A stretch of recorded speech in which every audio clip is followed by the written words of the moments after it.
भारत अभी भी दुनिया की सबसे तेज गति से बढ़ती अर्थव्यवस्था बना हुआ है।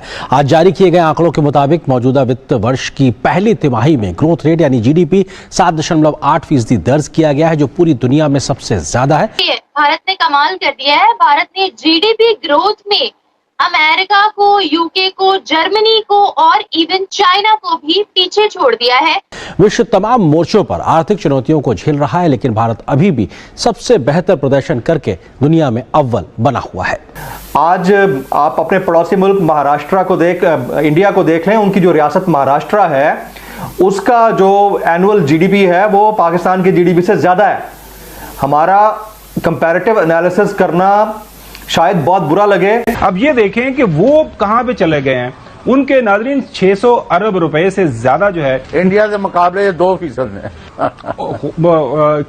नहीं, दोबारा कैलकुलेशन कर रहा हूं सर, 2% बड़ा अंदाज है। वो आटे में वो क्या कहते हैं, आटे में नमक तो बड़ी दूर की बात है, ये मिसाल भी हम नहीं दे सकते जनाब। पहला कितने 10 अरब तो कितने वो 600 अरब डॉलर, आप तो 650 के करीब होने वाले हैं। 7.8% की ग्रोथ रेट के साथ जीडीपी में अप्रैल से लेकर जून तक के डाटा आया है, रिकॉर्ड आया है, जिसके मुताबिक इन सब कंट्रीज को बीट कर दिया भारत ने। ग्रोथ की, जीडीपी ग्रोथ की, और इस टाइम पे पूरी दुनिया की नजर इंडिया के ऊपर, हर पूरी दुनिया की जो जीडीपी है जो डाउनफॉल की तरफ जा रही है। मुख्तलिफ जो अगर हम सेक्टर्स की बात करें, मुख्तलिफ कंट्रीज की, इवन चाइना की बात करें, जीडीपी डाउनफॉल की तरफ जाती नजर आई कोरोना के टाइम पे, लेकिन इसी टाइम पे इंडिया की जीडीपी ऊपर जा रही है। अपनी जो है अपने इंटरेस्ट के लिए इन्होंने सारे ने जो मिलके मुल्क जो है उसको नीचे लगा दिया है। 75 साल 50, अब देखें हमारे साथ वाले मुल्क किधर चले गए। अब तो हिंदुस्तान के साथ कंपैरिजन बुरा लगे बहुत सारी जगहों पर, लेकिन हकायक यही है। आप इकोनॉमी के डिप्राइव्ड रह के, इकोनॉमी के अंदर डिप्राइव्ड रह के आप दुनिया की किसी ताकत के साथ मुकाबला या कॉम्पीट नहीं कर सकते। इसको पॉजिटिवली लेने की जरूरत है। हमारे यहाँ एग्रीकल्चर का जो हाल है वो हम देख चुके हैं, इवन दो कि आपने उनको एक टैक्स फ्री इकोनॉमी सेक्टर रखा हुआ है। कि हमारे भारत के अंदर ही 5 ऐसे स्टेट हैं जो अकेला इकोनॉमिक और जीडीपी को के ग्रोथ को हमारे हिंदुस्तान के लिए पिलर बन करके दे देता है, पिलर बन के दे देता है। 5वें नंबर पर चेन्नई, इनकी जीडीपी है 79 बिलियन। चौथे नंबर पर बेंगलुरु, जिसका आईटी सेक्टर, मेडिकल, ये सारी चीजें बहुत फेमस है। 110 बिलियन डॉलर अकेला बेंगलुरु दे देता है।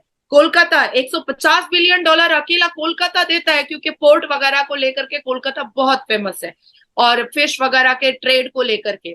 दिल्ली का जीडीपी 210 बिलियन, अकेला दिल्ली 210 बिलियन दे रहा है भारत को। मुंबई जीडीपी 278 बिलियन डॉलर अकेला महाराष्ट्र, जिसको सपनों का शहर कहा जाता है, जिसको हॉलीवुड और फॉरेन कंट्री कहा जाता है, जहां हमारे शाहरुख खान रहते हैं, जहां हमारे सलमान खान रहते हैं, तो अकेला 278 बिलियन डॉलर जो है वो हिंदुस्तान को महाराष्ट्र दे देता है। तो अब आप सोचो, गुजरात जो है उसको अगर हम काउंट कर लें इसमें, तो वो तो हब ही है, वो तो इकोनॉमिक को बढ़ाने का, बिजनेस करने का, पोर्ट का, वो तो हब ही है। आप पूरे गुजरात में, आप भावनगर चले जाओगे, आप अहमदाबाद चले जाओगे, जहां स्मार्ट सिटी बन रही है, तो वो तो एक छोटा सा फॉरेन कंट्री बन चुका है गुजरात, क्योंकि काफी देश जो है वो वहां से मिलता भी है। तो हमारे हिंदुस्तान में इतनी खूबसूरत चीजें हैं ना, इतने प्रोडक्टिव और इतने फ्रूटफुल स्टेट है कि बाहर देखने की जरूरत नहीं है हमारे। इसी तरह से हमारे यहाँ आप एजुकेशन के हालात देख लें, हमारे यहाँ हेल्थ सेक्टर के हालात देख लें। हमारे यहाँ लेजिस्लेशन सिर्फ अरबाब इख्तियार के लिए होती है, पर्सन स्पेसिफिक लेजिस्लेशन होती है। मुझे बता दें पिछले 5 साल के अंदर, उसमें आप प्रीवियस गवर्नमेंट का दौर भी ले लें और ये वाला दौर भी ले लें, इन दोनों अदवार के अंदर आप मुझे बताएं कि कितनी लेजिस्लेशन एक आम आदमी के लिए हुई जिसका उनको फायदा हुआ। आपने टैक्सेस भी लगाए हैं 215 अरब रुपए के, तो एडिशनल टैक्सेस उन लोगों पर लगा दिए जो ऑलरेडी तनख्वाहों में से अपने टैक्सेस कटवा रहे थे। आप और हम जैसे अपर मिडिल क्लास लोग जो हर महीने सैलरी लेते हैं, टैक्स नेट के अंदर मौजूद हैं, हमें सैलरी के अंदर से टैक्स देना पड़ता है, एवरीबडी।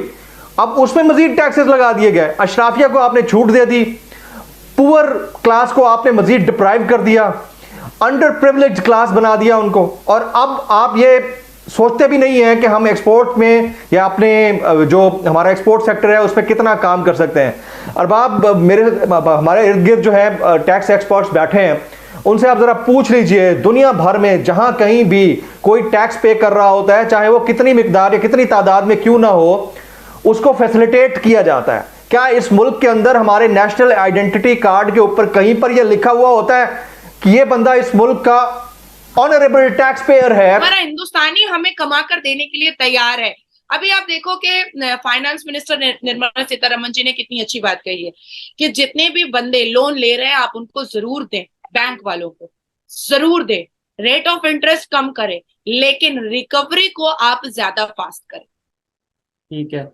अच्छा नाजिया जी, यहाँ पे एक चीज मैं और कहना चाहूंगा कि क्या सिर्फ ये इंडिया के प्राइम मिनिस्टर की वजह से ऐसा है? मैं ये सवाल मैं पाकिस्तान की पब्लिक से पूछता हूँ कि अगर इंडिया डेवलपमेंट की तरफ जा रहा है, इंडिया ग्रो कर रहा है, तो क्या ये सिर्फ इंडिया के प्राइम मिनिस्टर की वजह से है या इंडिया के लोगों की वजह से है या उनकी टीम की वजह से है?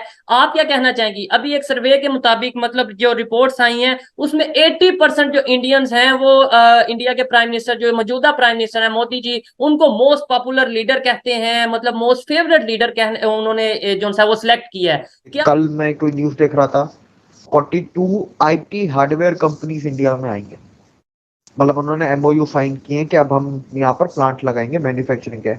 आईटी में और भी बहुत चीजें होती हैं लैपटॉप मोबाइल के अलावा, तो वो लैपटॉप मोबाइल से अलावा जो जैसे सर्वर बनते हैं, सर्किट बोर्ड, मदर बोर्ड वगैरह जो होते हैं, ट्रांजिस्टर्स बनते हैं, ठीक है, तो जो कनेक्टर्स होते हैं, ऐसी कंपनियां 42 कल आई हैं। तो ये ऐसी रोज इंडिया में कुछ ना कुछ हो रहा है, कुछ ना कुछ आ रहा है उनके पास, तो ये उनकी ग्रोथ को भी दिखा रहा है। तो एम्प्लॉयमेंट भी बढ़ रही है, तो वैसी बात है जीडीपी भी बढ़ेगी, ठीक है, प्रोडक्टिविटी बढ़ रही है। देखो कंपनी आती है, एफडीआई लेके आती है, ठीक है, आपकी मार्केट में पैसा इंजेक्ट होता है, वो नौकरियां देती है, नौकरियों से वो उनको पैसे मिलते हैं, ठीक है, वो पैसे फिर टैक्स की सूरत में और स्पेंडिंग की सूरत में इकोनॉमी में गोल घूमते हैं, जिससे जीडीपी बढ़ती है, ग्रोथ बढ़ती है, टैक्सेशन बढ़ता है। तो ये इंडिया का जो इकोनॉमिक साइकिल है ये बहुत तेजी से और प्लस अच्छे तरीके से चल रहा है। तेजी से चलने के लिए तो बहुत मुल्क हैं जिनके तेजी से चल जाते हैं, लेकिन होता है ना अच्छे से चलना, कि इसके अंदर रिस्क कितना है, खतरा कितना है, वनरेबिलिटी इसकी कितनी है साइकिल की, कि इसको अगर हल्का फुल्का भी कुछ टच हुआ तो कहीं खराब तो नहीं हो जाएगा, धड़ाम करके नीचे तो नहीं गिर जाएगा। तो इसमें रिस्क ऑलमोस्ट ना के बराबर है, इसमें खतरा बहुत कम है। दोस्तों मुझे उम्मीद है कि ये वीडियो आपको पसंद आया होगा। वीडियो पसंद है तो प्लीज़ हमारे YouTube चैनल को जरूर सब्सक्राइब कीजिए। इसी प्रकार का भविष्य में वीडियो देखने के लिए चैनल को सब्सक्राइब कीजिए। हमारे इस YouTube चैनल पे आपको इससे भी ज़्यादा इंटरेस्टिंग वीडियो भविष्य में देखने को मिलता रहेगा। तो प्लीज़ हमारे YouTube चैनल सोच टाइम्स को सब्सक्राइब कीजिए, वीडियो को लाइक कीजिए, इस वीडियो को अपने दोस्तों के साथ जरूर शेयर कीजिए। नमस्कार, फिर मिलेंगे अगले